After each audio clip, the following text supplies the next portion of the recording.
theme song for the Gear Podcast.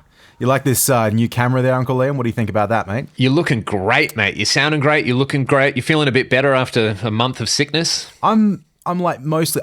you know what? Today I reckon I felt the best I've felt for probably a month, but this cough is still there a little bit. So other than that, I'm feeling okay. Everything's coming up, Millhouse. Mate. Oi, did you see they killed off Marge Simpson in The Simpsons like last night? What? Yeah, I read this article like, oh, like how did they kill off Marge Simpson? Like, I didn't watch the episode yet, and I probably will not watch it ever, but apparently like they flash forward in the future and she dies when she's like 70. So, you know, it's not that big of a deal. But people are losing their minds. See. You know, in the canon of the show, it's probably sometime after Bart becomes Chief Justice of the Supreme Court, I'd assume. Or is it before or after he becomes Bang Bang Bart?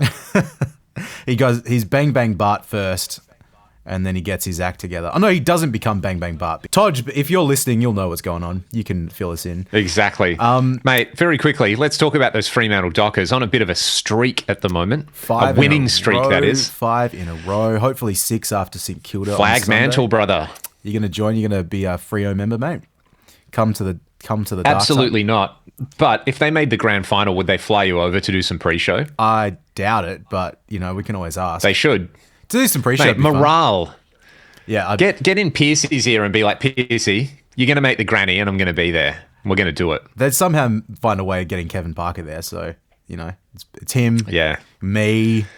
You know, it's basically the same thing. How are you feeling after Gov retired? It's sobering reality. Kind of bummed. I watched the clip of the 2018 grand final about 20 times that day and got a bit emotional. So he really was a fantastic player. And I mean, man, the next 10 years of like contact sports are going to be very interesting from a organizational perspective, because this concussion stuff is like properly serious. Yep. I mean, good that he's made the right choice for his health, but he's also probably severely impacted his health. And not in ways that involve like riding all the way down to Fremantle on a push bike and back in one day. Yep. Did you watch any of the press around it as well from like Simo and all that, talking about how good he was? Yeah. They all frothed him. I mean, like cool. It's so much of the soul gets sucked out of modern sports that when you see someone who's just like playing the game, you know, just has that extra little bit of edge where, you know, they're not a robot. And he always came across as not a robot, which is nice. And obviously, if you don't follow football, Australian rules football, then we're talking about Jeremy McGovern, the centre half back for the West Coast Eagles. One of the greatest, if not the greatest defender of his generation. Some of the highest stats ever recorded. I mentioned Gov and his unfortunate body shape when he started at the club. So that's a great segue into what we're doing on today's episode of the Gear Podcast. Mm-hmm. So what do you want to talk about, mate?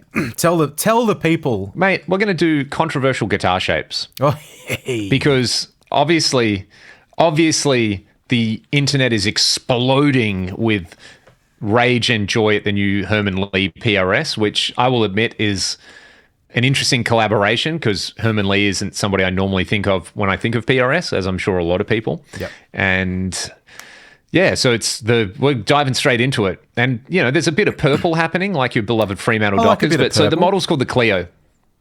Yeah, with an H on there as well. Chileo? Yep, exactly. Yep. Anyway, go on. Have you got a picky there for us to all have a look at, mate? Yeah, let's bring a little picture up, shall we? Now, if you're only listening to this on you should be able to see this, or something, then that's unfortunate. Oh, go into the Matrix. There we go. If you jump on YouTube and check out these guitars, or go have a look at the Chileo at some point on your phone there if you feel like it. So these are some brand new guitars, and you know, I as you say, unexpected. I've always thought he was an Ibanez man. Have you seen any videos and seen much press about these, mate? Oh, how can you not see press about them, Troy? Why else would we be jumping on this bandwagon? Well, I watched the Phil McKnight video. I watched that too. I will say immediately. And I thought it was interesting. You know, shout out to Phil. Shout out to Phil and shout out to Mike Nielsen. There was a something buttery song that came up in the bottom. I thought, that sounds pretty cool. But that was where I learnt the specs about this guitar, mate. So how's that? Just minds in sync. So my initial impression seeing just the front shot on it is that it's one of the worst things I've ever seen in my life. However, watching Phil's video where you see the 3D-ness of it, then there's some stuff going on. And it's still not for me, but I have to say there's some pretty interesting, like the contours. It's basically, when I looked at it, I was like, man, that's a really weird shape for a standard PRS, but the back is more like an Ibanez S series, right? Which I know Herman played Ibanez forever. Yeah. Yeah, because it's kind of like double contoured, isn't it? Yeah, double contoured. So that's cool. Like now I see the appeal and the fact that it's got that slimline shape, and he does some like hanging onto the guitar with a whammy bar only and kicking the guitar around and stuff like that. The fretboard inlays, I think, are dragons on there. Obviously, the Dragon Force. Yeah. PRS Dragon Force. Maybe it's starting to make a bit more sense. But honestly, spec-wise, that kind of contoured body, obviously the Ibanez S series, other guitars, like you've got a lot of modern guitars that aren't made out of wood that use those kind of like injection molded things. Yep. It's got a Godot Floyd, the best Floyd, and it's got Fishman Fluences in there. I think it's his signature Fluent set or something like that. So it's very much their take on a modern metal shredder guitar, right, with all these kind of things. And looking at it as a PRS doesn't make sense to me. I don't know why they decided to make this and not that Mark Tremonti Explorer.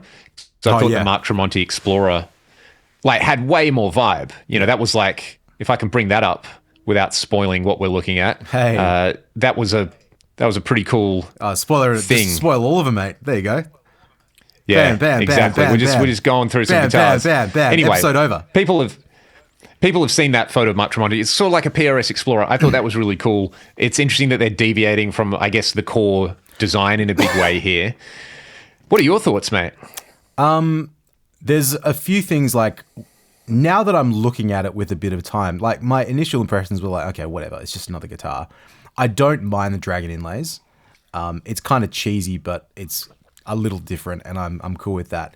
So right now, as I'm speaking, I am looking at the guitar kind of small as I've got it all arranged on my screen here. And the total package at the bottom there, the Jake Stringer, as we like to think of it, yep, it's very distracting. Let's just zoom in on that. Yeah, it's really distracting. Like it looks like someone's shoved a cucumber down the bottom of their guitar for some reason. And obviously, we understand. And also, have you seen how the jack goes in? It's really deep. Like you're gonna have not gonna have a special cable for it, but it's really strange. Like I guess I get it. Like I get the purpose to have it on there, but it's really odd. I thought in the Phil McKnight video, like I did appreciate the craftsmanship of that, but I don't think it looks right, man. This is a very well-made fleshlight. Yeah, man. I mean, that's just the vibe I get with that. It's super strange, as you said. Bit of the package going on there. This like elevated carved thing around the 5-way switch. I mean, look, kudos to PRS. This looks really, as you said, really well made and kind of sculpted and crafted. I don't know if it's a design decision. I think it's in weird ways. It kind of this might be reading into it too much, but it almost has like the curves of what you would imagine a dragon's muscles would look like with those little parts. Again, I may be thinking about it too much because I've been watching lots of Lego Masters and they're talking about sculpting and shit. But it's not. It just doesn't really look right. I think also where that jack is, it interrupts where the it's not binding, but like where the dark outline is around the body. It kind of interrupts that clean line all the way around, which I don't really like that very much. Mostly on the pink one, you don't notice it as much on the purple one, I suppose. But the pink one looks kind of strange. I also don't really like the gold hardware on it, to be honest. It's the big fluence at the neck in the neck position is quite like striking, but also what the fuck do I know, man? Like I'm never going to afford. What it's really expensive, right? It'd be like 12 grand Australian to buy one of those.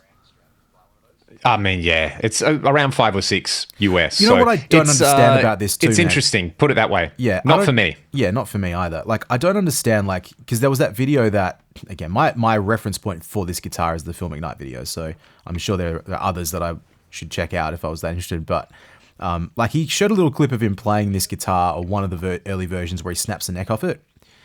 Because he's really aggressive with his tremolo, and that's his whole thing. So I guess it's really weird, like this being a, let's just say $12,000 Australian guitar, if not 14, 15, who knows with like how much it would cost to get here. Like his style of guitar playing is rough and tumble, just give me a tool so I can have fun and fuck around on. It's not like polite, you know, sit there, and it's kind of like this guitar is too nice and too expensive for his method of music. I get you. It's like, it's just kind of strange to me. But I mean, obviously if it works, it works. Like it's nice to have a very well crafted guitar, but you wouldn't imagine that all the necks are going to pop off all of them. But like, if you're going to like really aggressively smash it, like, I don't know, man, good luck. One cool thing that I did see, I know they're using carbon fiber inserts in the neck to strengthen it, which I think is really cool for PRS. PRS, I don't know why they don't offer guitars with stainless steel frets. It's actually pretty infuriating because this looks like something that should have stainless steel frets. If you were going to go into that modern guitar vibe with the Fluences, the Godot Floyd, carbon reinforced neck, stainless frets. I get that it's a signature model. I don't know, there's too many. It's a little bit on the spectrum of like really awesome to Homer Simpson designs a car. It's like mostly towards Homer Simpson designs a car, in my opinion. And that's going to be the metric going forward. Yeah, no, that's a great, I love that. What's the deal? So PRS puts out the Silver Sky. Maybe we should talk about that next, actually. Let's keep talking about PRS. Yeah. Let's bring up old mate Silver Sky. So you bring out a Strat. It's a Stratocaster. Yep. Absolutely. With a kind of a weird, worse looking headstock. I mean, look, I'll be 100% honest. I wish they just used the normal PRS headstock on it. Because, also on the spectrum of Homer Simpson designs a car, that's the cup holder. Yeah. So anyway, you've got your Strat, you've got your Telly, which we'll get to that as well. You've got your fucking shredder guitar. Like, what's going on? Like, do they just need their finger in? They're just redesigning all of the classic guitar designs now. Like they kind of did that sort of with the what do you call it? The single cut with Les Paul like 30 years ago. Yep. And now they're just gonna do all the rest of them like that. Like I didn't really think of it like that until you started talking about that the Chleo as I'll call it. But it's like it's a fucking PRS Ibanez guitar. So yeah, I mean, which actually is kind of funny, right? If you go PRS making an Ibanez, well, on paper that's pretty sick. But Ibanez, you play an Ibanez for an Ibanez, right? An S series is like playing a paper plate. It's so thin, but it's very, very fun to play. And I imagine that PRS is probably very fun to play as well. So while it's not for me, I can understand some of its redeeming qualities. There's also just some odd stuff around it. But the Silver Sky, like I've played one. It feels like a Strat. It sounds like a Strat.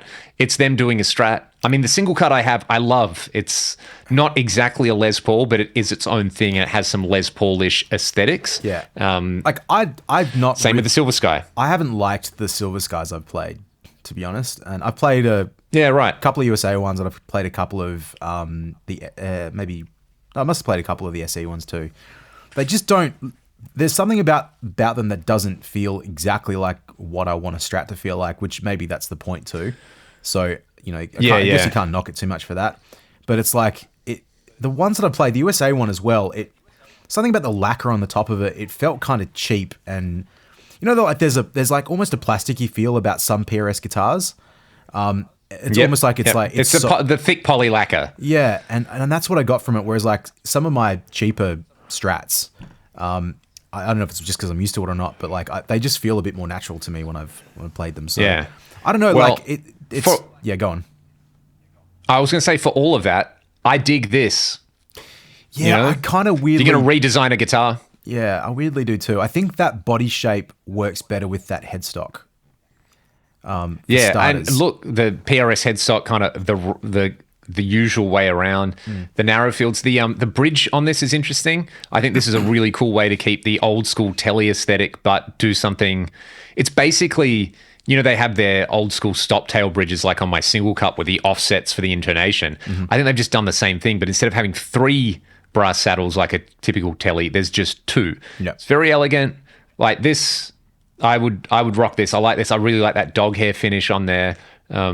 That's one way to do, and to PRS making a telly. Well, yeah, actually, I think that gets the balance right. And I know a lot of people love the Silver Sky as well. So in that regard, that's probably there. Maybe I'm just not seeing old Herman Li signature through the right lens. Seeing it as an Ibanez that PRS are making, maybe makes a bit more sense. Yeah, man, I don't know. It's just, who am I to shit on these things? I mean, I'm just some guy, and I love being a bitch about it.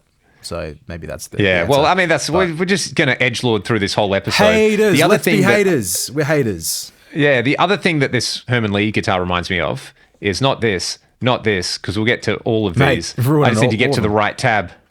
Luckily, I can fix this in post-production, Tondi. Is this, all right? The Ernie Ball, Music Man, John Petrucci Majesty. Yeah. How do you feel about this? Yeah, I mean, weird. It's not my sort of cup of tea. Yeah. I think it's the extra long pointy top part. The extra long horn is sort of strange. Have you played one? Yes, I reckon I played one probably about 7 or 8 years ago, but not in any great capacity. So I felt it. I've had it once before. The one I've played and borrowed for a while, it's insane to play. It's great to play. The thing that I can appreciate, again, not my favorite, probably wouldn't buy one, but see the bottom horn to the top horn, how that vaguely follows the same kind of curve. Yep. Yeah, okay. So. Yeah, that's one thing that kind of bugs me about the cutaways on the PRS thing, right? But yeah, I see that. Yeah, I think the Majesty, it's a little bit more.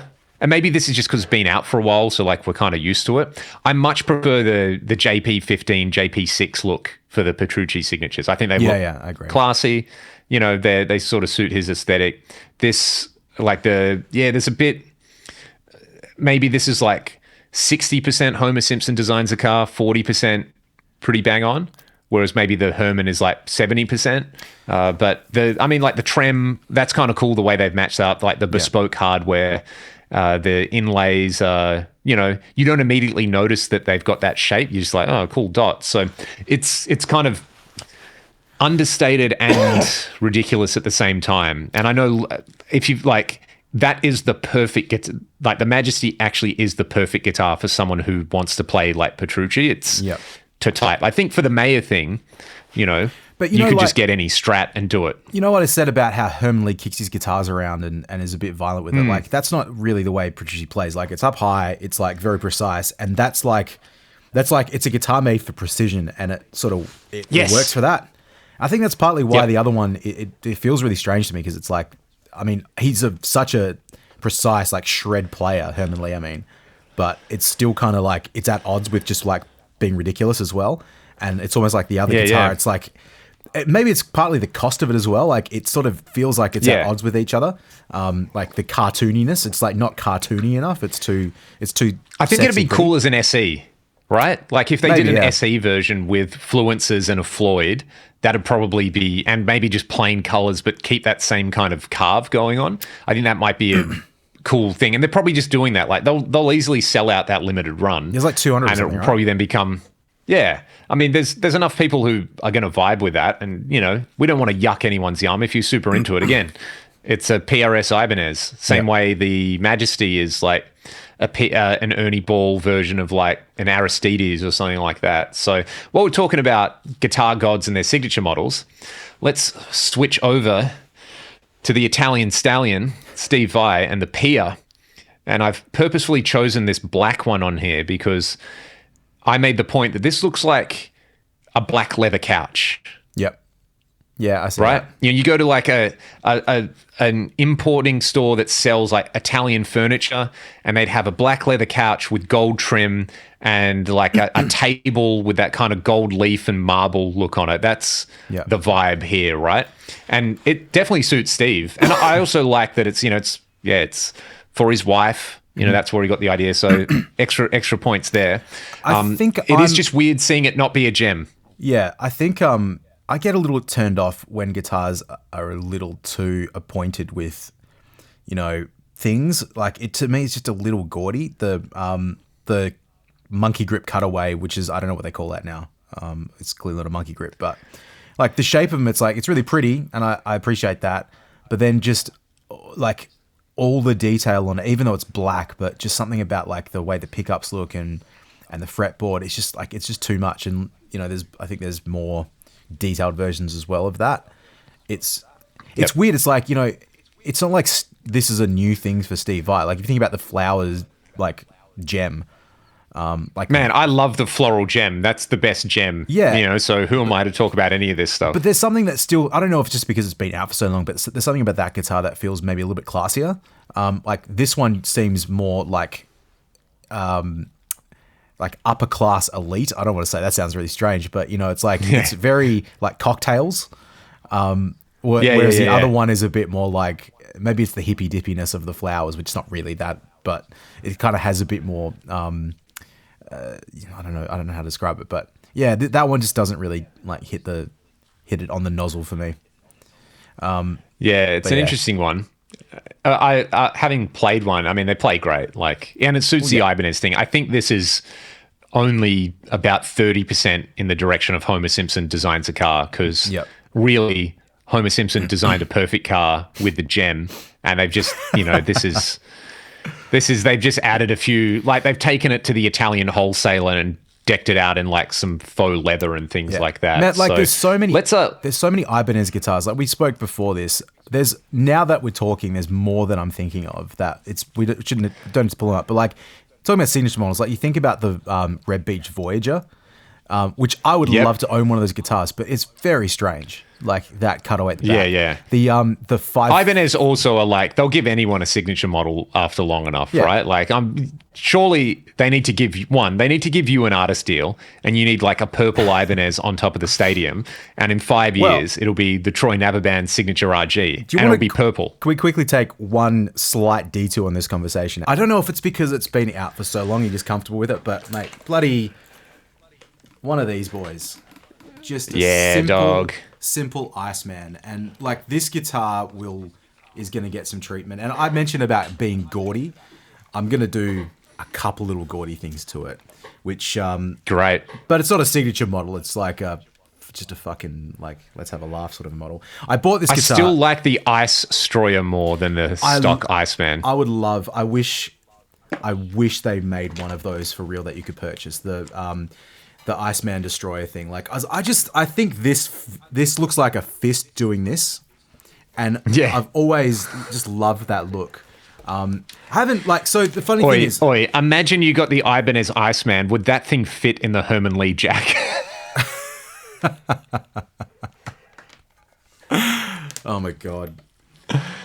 We've gone too far. Quickly on this guitar before we move on, because we've got other stuff to talk about, but I think I've said this to you, but I'll say it on the pod. But like I got a couple of guitars wet over the last few weeks at some gigs. Yeah. So the Charvel, I think we spoke about that. The fretboard was lifting off it, not great.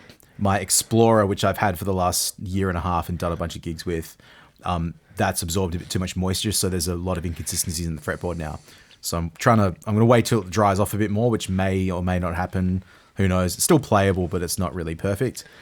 But as a result, I'm not really that keen to take that guitar up when it's raining again. So I thought, if a guitar comes up cheap enough that fits the, aesthetic of what I'm trying to do up there, I'll grab it. So I got this really cheap, man. This was $250.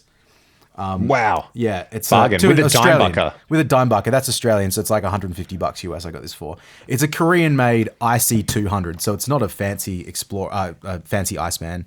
I'm gonna probably, with the help of Tim at Williams Guitars, put a purple wrap on it because I think that would look very fantastic. Cool. I may put a neck pickup in it because it doesn't have one at the moment. It's got the Bill Lawrence, but. Yeah, like this will just be a fun little project. The funny thing about this, man, so 20... Wait, why is the pickup switch where it is? Mate. That's weird. Okay. I never noticed that about Iceman. Yeah, the funny thing about this guitar is, obviously I have no confirmation of this, but 20 years ago, I was looking for an RG, like a shred style guitar. And I remember going into Clef Music in the city, and they had Oh, wow. they had this exact model of Iceman in there. This was about, it was 2006 it was. They had this exact model of Iceman. It was, it had 2 pickups in it. I played it, I really liked it, but it wasn't the Paul Gilbert thing that I wanted at the time. So I didn't buy it. And so, I mean, this is I obviously cannot confirm or deny it, but this may be the same guitar. And I really liked it back then, man. Like, I really liked it. Felt really bummed that I didn't go buy it, but I had absolutely no money to do it. Amazing. So it's just a nice sort of full circle thing. So I know, like, it's not fancy. It's not going to, like, blow anyone's budget out, but this is kind of fun to have it. So, again, mate, it's a WA salvage caster. We know fancy, but we cheap. Not fancy yet. All right, I'm going to bring up some more guitars, and we're going to start with the Big G. A couple of Gibsons that... let's just face it, have their appeal and then sort of also don't have their appeal. Where on earth have I put this, Troy? Actually, before we do that, let's talk about a few more signature models. The Ernie Ball Music Man, while we're talking about the Kaizen, the Tosin Abasi model. Yeah, I'm not a big fan of Tosin's guitar designs in general. Again, it's a guitar built for like speed and precision, and that's not really something that really I value too much. So maybe that's a me problem. Probably is a me problem. One thing I do like are the Steinberg gearless tuners on there. So see, there's no like tuning keys. Oh yeah. Yeah, which I've got on my Explorer and my Firebird, which I kind of dig. I think as well, this is a guitar that's also made to be played sitting down in the classical position. Yep. So it does have that precision thing again. Look, I'll be honest, man. That neon pink one with the black hardware, I'm kind of into. I'd do this before I did a Majesty. Put it that way. Yeah, but to be honest, if I want to, I figure out if you're going to get crazy, you may as well do that. Yeah, I feel you. But to be honest, if I'm going to get a pink signature model guitar, I will absolutely. I mean, there's only one. There's only one, and the one that I'm thinking of is the Machine Gun Kelly Schecter, which was dog. So goddamn awesome looking, but I don't know if I want to play a Machine Gun Kelly signature guitar. And it costs a lot of money. It looks so cool, but I'm not going to drop that much just to get that guitar for shits and giggles. But okay, you mentioned the S word. You dropped an S bomb. Let's talk about Schecter, and in particular, you wanted to bring up the 006. Yeah, this came up again one came up for sale on Marketplace like 2 days ago. And I was reminded of it because I had this catalog when I was a kid, or used to come to the house from one of the local music stores. And they had like lots of Schecter guitars. It was like the peak of Papa Roach. And I remember they were playing them at the time, and they were like in the ads for this on this thing. Yep, that's right. I just remember seeing this guitar and thinking like, man, it just doesn't look right. It looks like it's a guitar that's got muscles. Like it's just real swole and like kind of stumpy. Like it's wearing a wife beater. Yeah, it is wearing a wife beater. That's exactly right. But you know what I mean? Like, look, Schecter guitars look like the people who play them more than any other guitar. Let's just put that out there. Like this guitar looks like Papa Roach did in the early 2000s. Like it looks like it's got spiky hair, a tribal tattoo. Yeah. Played really low. One of those not like made for precision. One of those shirts. Was it like Worn Star clothing, or the other one? The button up. Yeah. A bit like it's going to come into your drive-in diner or a dive bar and say that the burger has a real meaty taste out of the meat and a cheesy taste out of the cheese. It's. I remember when I was in year 11, I went to a house party, and a friend of mine, we had to, whatever happened, there was some dude there who we didn't know. And he he said something to one of my friends, and they wanted to start a fight, and we were like, yeah, get out of here. And this guy was wearing flame shorts. Oh, so just having flame shorts became like, having flame short guy energy. It was the thing, like just being aggro and being a dickhead. And yeah, this guitar, it's wearing flame shorts, speed dealer sunnies, it's got spiked hair, and it's like, yeah. Let me tell you something. Needless to say, it's not the worst, but also it's just such a... When people are like, oh, yeah, man, the early 2000s and late 90s was sick. You're like, no, they were a Schecter 006. Yep.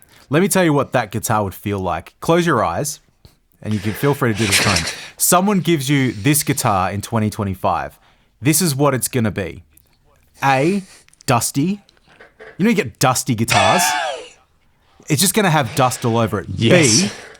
B, that level of like grease and grime, just like a little bit kind of like it's dusty, but it's also got that like, oh, what's going on here? It needs a wipe down.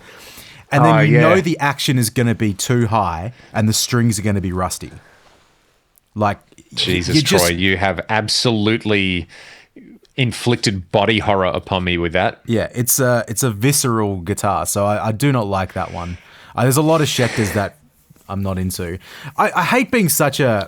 Like, I don't really have these generally speaking with design stuff. I'm like not a huge traditionalist with things. I don't care, like amps, and I'm like, I love forward thinking, but some of these designs that they're not that for me. They just kind of, there's something about them that just doesn't feel like right. So it's... Yeah, for every awesome forward-thinking guitar, or for anything that is awesome, there's like 100 things that are like a bit meh, and that's the filter of time working at it, right? Let's go straight to things that I know a lot of people are going to hate. Your mates. James Tyler guitars, particularly the headstock. Yeah, that headstock's something else. Yeah, I mean, I've got a JTG right here, and man, I mean, you've played this guitar. That guitar is unbelievable. Like, I couldn't... so good, hey. I was very impressed. Like, I feel like it's... I don't want to overstate it too much, but it doesn't feel like another guitar, which I was surprised about because it just looks like it should play like a Strat or something like that. But no, it feels great. And to Tyler's credit, they actually say, like, when you open up the case and you read the little thing, and it just says... if you know, you know. And it's 100% true. Like, they are upper echelon super strats. And Troy, I'll just say one thing. You've put fenders on wall hangers before, right? Yep. You know the Tyler headstock? Oh, yeah. It hangs perfectly. That's one reason why it's there. And also, Jim Tyler, before he passed away, I can't find the post right now, but there was a forum post, like on Rig Talk or something, where basically someone was like, oh, the headstock's so ugly, you should change it. And he's like, for every person who says it's ugly, I'm going to make it bigger and I'm going to write my name more on it. So there's a couple of models they have where like James Tyler is written so many times in this squiggly kind of thing. Yeah. The other thing that is killer about them are those schmear finishes. Like, that's literally they keep it secret. And I've spoken to a couple of buddies I have who are unbelievable luthiers who have said like, oh, you went to the Tyler factory. Did they show you how they do the schmear finish? And I was like, no, of course not. They were like, yeah, we just can't figure it out because it's not like those Ibanez oil drip kind of things. Yep. It's yeah. So look, they play amazingly well. They sound super fat. The headstock is functional, and the more I look at it, the more I get used to it. But also, it kind of looks like it's got it looks like a cartoon witch with all like a huge nose and warts all over it. It reminds me of when I was a kid, I had this like toy that was like a retro gamey computer thing, and you'd punch some, like it would sing a song to you. It just has that. It looks like 1989 kids' toys to me. Oh man, actually, yeah, like a little figurine. That's funny. It reminds me of its time, but I also love that too. You know, I'm big into the retro stuff. So yeah, I mean, I think one thing about all of the stuff we've looked at, they definitely have their redeeming qualities. Where I could totally understand why someone's like, nah, I love it for this reason. Yep. We have looked at some outrageous stuff. So yeah, the Tyler headstock. I mean, I love that they just refuse to yield, and they're like, no, that's what we do. Our guitars play so well and sound so good that you're just not going to care. This is a new guitar that came out recently. I don't know if you've seen it. No. This is from Kiesel. They're calling it the Khyber. And yeah, just give us your unfiltered first impression, bruz. Not for me. I don't like those headstocks, man.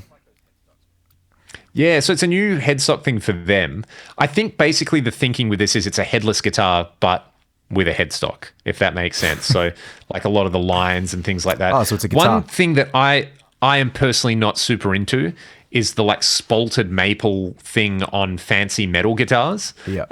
I get that it looks sick, but I want to put my coffee on it and put my feet up on it. That's sort of what it does to me. Like, it just looks... also, this one here kind of looks like a like who was the guy in the Star Wars, like Snoke? Like, Oh, yeah, there's his mouth, there's the eyes, there's a munted nose, which I'm sure Kiesel would love because they're Star Wars nerds. Going for that ergonomic thing, right? But I think if we're going to do the ergonomic thing, so yeah, again, I see what they're trying to do. And Kiesel, to be fair, they make some of the worst looking guitars I've seen, and also some very, very cool looking guitars. And we all know how Jeff is about criticism. So Jeff, that is intended both as criticism and as praise, because I like that they also, like Tyler, are like, no, this is what we do. Yep. If you don't like it, go and shove it up your ass. So you know what they should do? However, you know what they should do on those guitars? They should put the you know how Jason Becker's signature carving had the fret numbers on it? yes. They should just do that on all their guitars. That would be the biggest fuck you imaginable. Yeah, exactly. So look, it's, again, not for me, but I appreciate the sass, put it that way. Talking about headless, we need to talk about Strandberg, right? So Yep. Is this the best thing to ever happen, or is this like the incel caster? Incel caster sounds pretty good to me. I've never played one. Yeah. You've played them before, haven't you? Yes. The thing that you do not get from looking at a photo of them is obviously the Endure neck, where anyone who is unfamiliar with Strandberg, I'd encourage you to play on, because they're one of the few modern guitar designs where I can safely say, you know what? I can see someone playing this and saying that it would change their life. Right. And headless guitars being cool again is largely due to Strandberg. And I mean, sometimes I look at them and I'm like, yeah, this is the sort of thing that like terminally online prog dudes would play, and then go on a forum and talk about, the decline of Western civilization and things like that. Or The I could metal look at it and forum go, from no, Perth, actually, Western Australia, mid 2000s. Yeah, Oh, no, that was exactly. Western Front. Sorry. Yes, Western Front. Sorry, missed the joke. Go on. I'm going to just very quickly do this, however you spell it. Strandberg and Endure neck. So we need to see a photo of the back. So let's do this. Oh, yeah. We'll open that in a new tab, won't we? Okay, so see this? Mm-hmm. And this is almost like convex here rather than concave. So it's the guitar is designed, to be very comfortable when you play it sitting down, the Boden anyway. And then you have this flat bit on the back of the neck so that your thumb kind of follows it. Yep. So it's, people say ergonomic. This is actually ergonomic because it's encouraging your body to move in a particular way. Right. So yeah, I can totally give Strandberg props for making multi-scale headless a thing. Yep. I would actually, look, Matt, if I did just get this, Yeah. this is a Hills guitar, which is very clearly inspired by the Strandberg thing. It doesn't have the Endure neck thing, but it's really, really fun. Like it's a type of, I feel like this is a type of guitar now that is finally, after all the stuff with, Steinberger, and how many people confuse Strandberg and Steinberger, by the way? Oh, yeah. Where they're like, yeah, I played this Steinberger. And you're like, no, you didn't. That sounds like a Strandberg, bro. But yeah, like this, there's definitely a parallel universe, I think, where I just have one of these and no other gear, or like two of them, and that's it. They're easy to travel with. The multi-scale thing's comfortable. It's like IKEA made a guitar, right? That's the sort of guitar that the person who plays it has a dry sense of humor. Yes, actually, that's a much better way of putting it. Yeah, and would be misunderstood sometimes. So Yep. I think a lot of them as well ship with like Sir pickups, which is pretty cool. Mm-hmm. All of this has like bespoke hardware. Everyone has copied them. I think you can pretty safely say, like, love it or loathe it, this is a very important guitar. Yep. In the realm of modern manufacturing. Yeah, what I don't like about this sort of guitar, just from a visual perspective, because look, it's clearly not for me, and I don't play that sort of music, so that's completely fine. But it always, like, when you get to multi-scale and fan frets and all that sort of stuff, like the angle of the pickups against the neck and the way that the frets look, everything always looks really like Rocco's Modern Life to me. And it's just it's everything is kind of skewed, which is I'm sure there's a reason for that. It just looks weird to me, and again, when you're playing it, it doesn't really matter, I'm sure. But one thing I kind of dig, and if you like the Strandberg thing, but you wanted something maybe, we were sort of talking about Kiesel before and Strandberg, and this, like the way the Ormsbys angle the pickups, I think is like that, and the whole, like, they lean into the fact that it's not straight frets and it's not all neat angles like that. That really works to me. I think I think that's actually one of my favorite headless designs, just for the fact that you're like, okay, the angle that's on is designed to be comfortable when you play standing up, right? And that would look sick on a bass as well. I'm a big fan of headless bass guitars. So yeah, anyway, the Strandberg thing, I think uncontroversially you can say, look, if you think it's lame, well, you're probably playing like a Les Paul or a Telly anyway. If you play one and you really like it, I can see why people would just be like, no, this is actually the thing that I want to sit down and, because they are ergonomic, you can play them for a long time as well, which is pretty cool. Now, let's pivot to stuff that's definitely not ergonomic. I have played one of these, and so the Jack White Triplecaster, it's the same way that like the Majesty is the most John Petrucci looking thing ever, or the Herman Li Clio is the most Herman Li looking thing. This is like the most Jack White design, right? Yeah.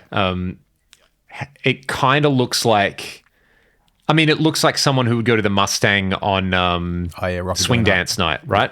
Yeah. Yeah, it's big rockabilly vibes.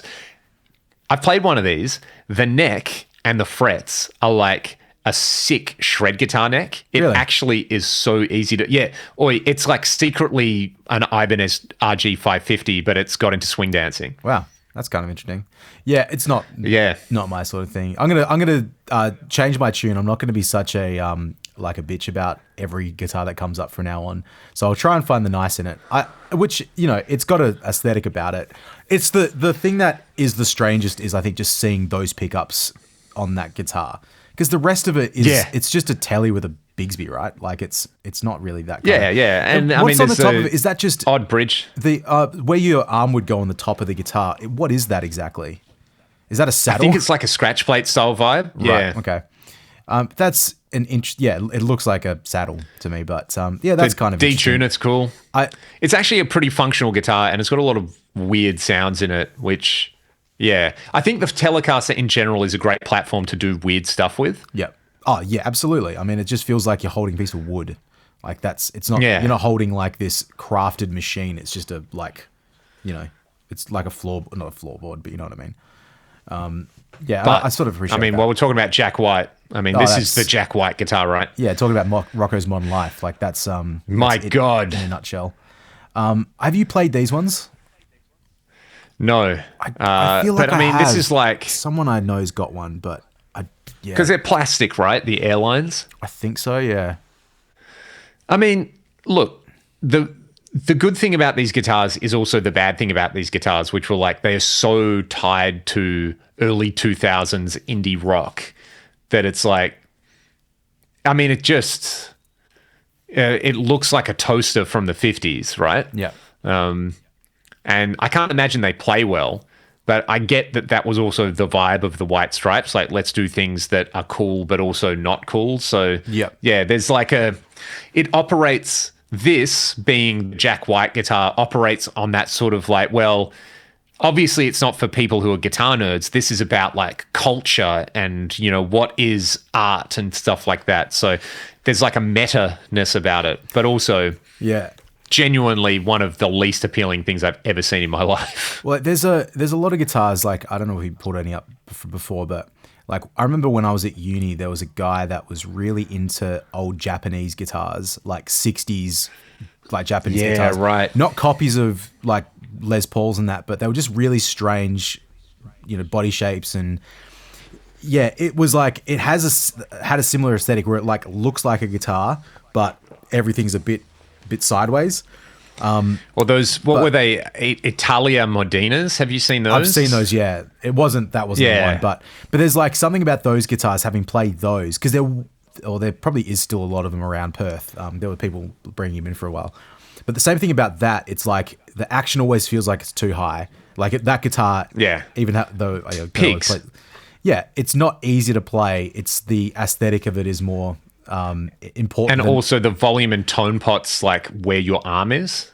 Yeah, like, I mean, could do. Anyway, look, that's fine. Oh, God. Okay, let's get into, we're in offset indie boy land right now. The Jagstang. That's awful. I mean, okay, Tondi, awful. The Jaguar. You like the Jaguar? Yep. Jaguar tick. You like the Mustang? Less, but yep, happy with the Mustang. You like the Jagstang? It's awful. What am I looking at? Yeah. It's like a kid drew a picture of a Jaguar and then cut it out with a bandsaw, in woodworking class. It's like hey, and look, there's the wonky pickups, but this time against parallel frets. Oh man, it's I know some people really like offset guitars, and I've come around on that a little bit, but it's just fucking weird, man. It's it looks too narrow. I know in this the is waist. the guitar. Yeah, go on. This is like my dad's most hated guitar in the universe. I think around the time. Oh, because he loves just quickly. He loves Nirvana. Do you remember? It was when we were recording one of the albums years ago. And I was at your place. Oh, yeah. And I was talking to your dad. Rant. Your dad. I mentioned something about Nirvana to him. And he gave me a 45-minute rant, like a proper Bill getting fired up, like red in the face, like really intense rant about how Nirvana's ruined music and all this stuff. And I mean, this discussion we're having is in 2013 probably. It's like, Bill, fucking move on. I mean, mate. and this is also like a man of his generation. It's like, if you liked the music of the 80s, you're probably also, there's a large number of people who are still like, no, grunge ruined music. Yeah.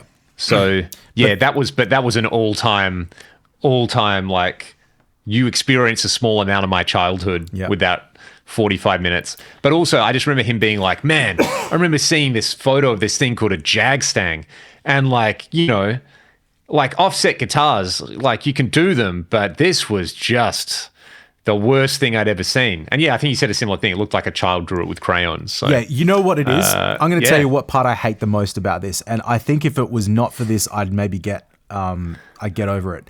On the top, so as you're holding the guitar, the top part, maybe put the mouse right there, above where the bridge pickup would be. See that curve, like as it comes down, like in between the neck, where the body like comes in towards the pickups, that is too narrow and it's driving me insane. Although maybe it's just because of the pick guard. It might be the pick guard looks like it's like jutting out too much. Yeah. And it kind of ruins the pick guard has those electronics there, which is like, Yeah, it's just, it fucking looks awful, man. I don't know. And now, talking about offsets, let's do bougie offsets, because I've seen a lot of people playing these, the Novos. I'm not that familiar with these guitars, man. They've got some at the Rock Inn, and they're pretty expensive. I think the whole idea is like a boutique version of an offset. So rather than a piece of crap plastic guitar, let's have good hardware and nice timbers and stuff like that. It's it's got the like almost 335 hollow body shape thing going on. Yeah. I do like the single like not an F hole. There's some balance in there. I don't know. This seems like the people who designed it maybe have a slightly deeper than surface level understanding of balance and aesthetics. Yep. Yeah. I don't love it, but I don't hate it. I think, look, the thing is like the headstock's big, but then you've got this like the way these are offset, the cutaways. It's sort of like, there's this negative space thing happening. And man, I think there is a little bit more just from a pure design. You have to have a big headstock if you're going to have an offset body, I think. Like if you go back to the the Jagstang, I think that headstock's too big. Like it needs to be maybe I'll take that back. I think that would probably look better with a normal sized headstock. That looks like top to bottom, that looks a little bit more balanced, but man, it's not my sort of cup of tea really, is it? But you know. But just like, yucking you know, yums. if you were doing a gig that you do, you could get away playing that guitar more than you could a lot of the other ones we've looked at. Oh yeah, definitely. It's there is still a more traditional element to it, but maybe that's just the more like tobacco-y, sunbursty type finish on it. Yeah. There's a bit of class. I don't know what's coming next. There we go, the Kaizens, and we've looked at the Strandbergs. All right, let's get into some early 2000s, late 90s metal guitars. The ESP Forrest. Let's start a black metal band. You want to start a black metal band with me? Yeah, I mean, dude, I remember seeing an LTD version of these at my local music store and just being like, that is the worst thing I've ever seen in my life. It's so bad. I think because it looks like, you know, when you see like a whale carcass that sharks have gotten into, and it's just this blob of like mammal meat floating in the ocean, and like just all the sharks. That's what this body looks like. Like you've just like let, I don't know, a large animal take bites out of it. Yeah, I'm not a big never been a fan of that one. I don't think I've played one before. It's the same as a like, Schecter. you know those dudes you know who what like I feel like. want to be, It'd be dusty, grimy, action's too high. Someone bought it in 2000 and left it at their mum's house and is picking it up to sell it on Marketplace now. That's the guitar. Go on. I mean, to be fair, it's an ESP, so it probably plays amazingly well. Okay. The their LTD stuff I is think really good, but is the one. yeah. But you know those guys who like the social media, like they don't want to like do steroids, so they get like oil injections to have fake muscles. That's what this looks like. Yep. Let's get more outrageous. The BC Rich Stealth. And look, this whole episode could have been about BC Rich, but I have just chosen to isolate the Stealth as the one. The reason being, I saw a band, the guy was playing one of these, he sounded really good, and I was like, is that an Ibanez Zyphos? And he was like, no, it's a BC Rich Stealth. Leon, you dummy. I know Kiesel kind of do a shape similar to this as well. Is this a 7-string? I don't know how I feel about this guitar. It's I mean, it's not pretty, right? but This is the most compounding one out of all of them. Like the reverse headstock and the body kind of go together. Look, this is a 7-string as well, so that throws things off. I think it's a 6, but yeah, I don't like think I'd you know what this is? You know the Pokemon Ditto? Oh, it looks like a Ditto. Oh my god, that's what it is. That looks like a Ditto. Yeah, I was gonna say it's got like flubber. It's got that kind of like, it looks like gelatinous or something. It's got a bit of like, you know. Yes. It looks like someone stamped an X, but with like ink, like squid ink. You know? Yeah. Or just got splat. But I mean, kind of don't hate it. It's like, it's really, it's weird. The body looks like a 90s, like, you know, like computer graphics from the 90s? Yeah. And you'd have the font they'd use. That's what the X would look like. It's it's the sleekness of the curves on it that's a bit surprising, I think, on a guitar like this. It's well, basically the pointy version is this, right? The Ibanez Zyphos, which is another X-shaped guitar. Yeah. With a reverse headstock. Yep. I mean, same kind of thing. That a little bit of that, like, what was the Dime Razorback? And look, we haven't put a dime bag guitar in here. We probably should. Yeah. Because I mean like the Dean ML in Blue Burst. There you go. How Dean can you get? The Deanest of all Deans. Man, you know, that when I realized that's a V Explorer, I was like, I like it now. Yeah, I'm okay with that. I just wish it didn't have that headstock on it. It's a unfortunate. Yes. What would you have instead? A V headstock? I don't know. Maybe a V headstock. It's I mean, that's Dean's thing. So like, fair enough. But man, it's so big. Let's talk about these because I just had one of these in to demo. This exact color. Yeah. The Cadillac. I don't know about that one. Hey. We should also just quickly talk about the Zakk Wylde guitars as well, because there's that. Yeah, what are they called? Wylde Audio. There's one that looks a bit like that, but it's Let's go through a few of them. Yeah. Oh my god. Oh, this SGV is not great. Now the SGV I think is the least bad of them. It looks like a little man just like flexing his muscles. You know. Look at That's amazing. Here we go. We got a couple. Troy, it will not surprise you to learn that Schecter manufacture these guitars. Yeah, does that explain everything about it? Yeah, I kind of did know that actually, but mate. It's Yeah, not I mean, great. there's sort of, I think it's the headstock with like this is Wylde audio guitars are 100% Homer Simpson designs a car. Yeah. They're 100% in that thing. Can you like, go to Zach, the, do whatever you want, bro. Just go to the Les Pauly looking one, the orange one in the middle there. This one. The Odin Grail. Is that what it is? SDMF, brother Troy.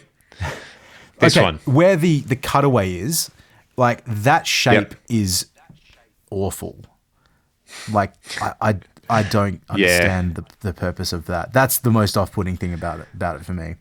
I can sort of, I guess it kind of works with the little, like, you know, the little bottom part there that sort of looks like, I guess, the bottom of the Iceman. But man, I don't know.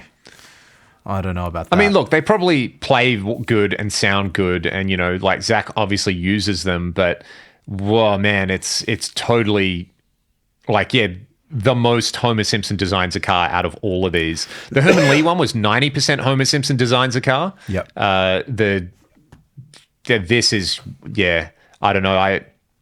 I think I still just think of Zach as a Gibson guy. Yep. And he forever shall be. Like, you know, he had such an iconic signature Les Paul. I think that's the thing where it's cool, like, now you do it. And I get it. Like, you know, you own your own guitar company now, even though Schecter just not even ghost built stuff. It's like, it's a Zach Wylde Schecter. That's what it is. And it looks like a Zach Wylde Schecter. But did he move? Was it just like, I want to start a company, or was there some falling out with Gibson? Because was that like I'm not 100% sure, but surely there was some, you know, faux pas that happened there, which I think is a similar thing to the John Mayer Fender thing. Like, you know, right. he just, maybe the relationship wasn't there anymore. And, imagine a Zach Wylde PRS. Like the bullseye, but inlaid. Oh, you know, look, if you're gonna do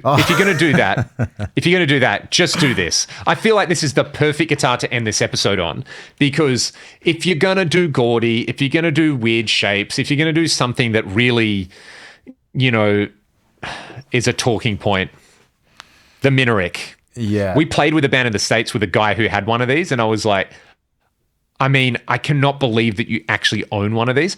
Look at how much binding there is on here. Yeah. Remember there was one in Kalgoorlie? Remember there was one at the guitar shop in Of all places. Of all places, yeah. I mean,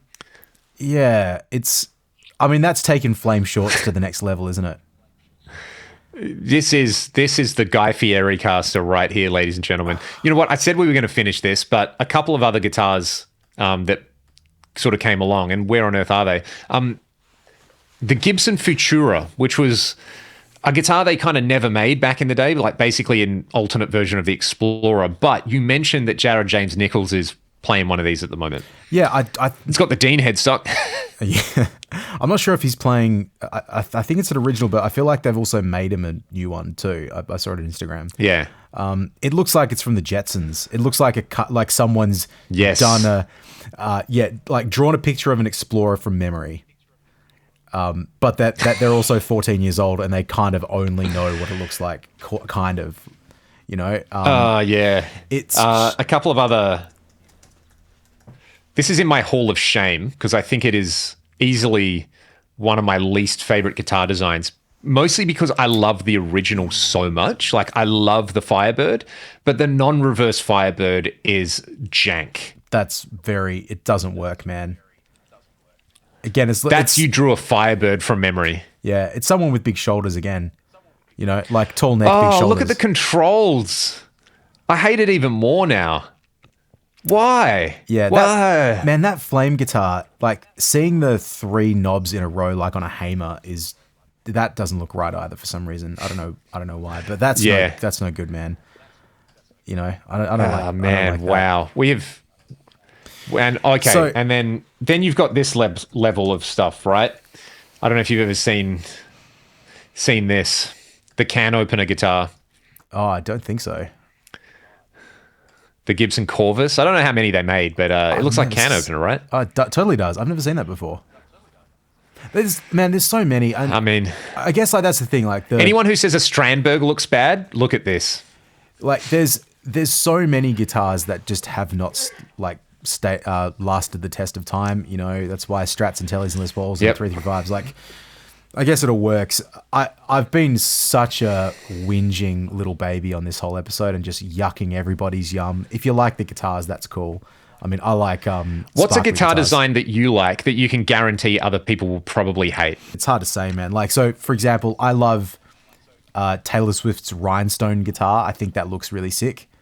Or even take There you like go. Paul Stanley, right? If you take some of the shit that's on those guitars, I'm not Yeah. a Kiss guy, but I think that looks kind of cool and it fits with the whole aesthetic of the whole thing. Apparently, I didn't even really think about it till today, but I guess I'm a traditionalist for like guitars that came up to about the 80s that weren't stupid, and then everything after that, I'm like, nah, can't help you. But that's just me. So the Ibanez RG 550 is the last great guitar design, basically, is the conclusion of this episode. Pretty much. No, look, to be fair, like normal quote-unquote PRS designs are great. I do like those. I'm just not that big into their Sig models. Like, I mean, the Santana one's cool. Like, I love that one. But, yeah, some of the others are a bit sort of strange. But anyway, there you go. Look, my takeaway from this episode is like, I don't care what guitar you play because we're all dorks. And, you know, Amen, like, brother. Are you more or less of a dork if you have a like traditional dork guitar or a really stupid dork guitar? So tell us about. Look, if people are watching this on YouTube, leave a comment. Tell us what your favorite guitar design is, and then tell us what your least favorite guitar design is. And I know there's going to be a lot of people who are like, my favorite guitar is the Telly, and my least favorite is the PRS, and vice versa. So it'll be really interesting to see what people's thoughts are. And you know, what a time to be alive where we have all these options. Like, you know, we can sit here and just roast this stuff, but there's also so much stuff where we're like, yeah, that's awesome and that's sick and we can do that. I think the main takeaway from all of this is that, like, you know, there's just a million ways to be terrible. We'll wrap it up there, mate. I think you've said enough. You happy? Oh, yeah. All right. I'm more than happy. You got a big weekend planned, big dog? Big dog. You gigging? A couple of gigs. Got a Dockers game on Sunday, and yeah. Otherwise, Yeah, you mate. do. Do you know what I did the other day, mate? Which was really fun. I went and kicked the football with my son, Oh, it's so good. and I think I've worked There out you how to go. kick a drop punt. Like, I finally worked it out, and I also ripped a couple wicked torpies too.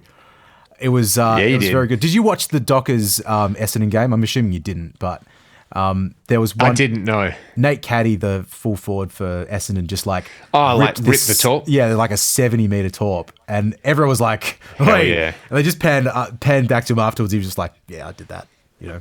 Anyway, what about you, mate? What do you got? What do you got planned for the Amazing. weekend?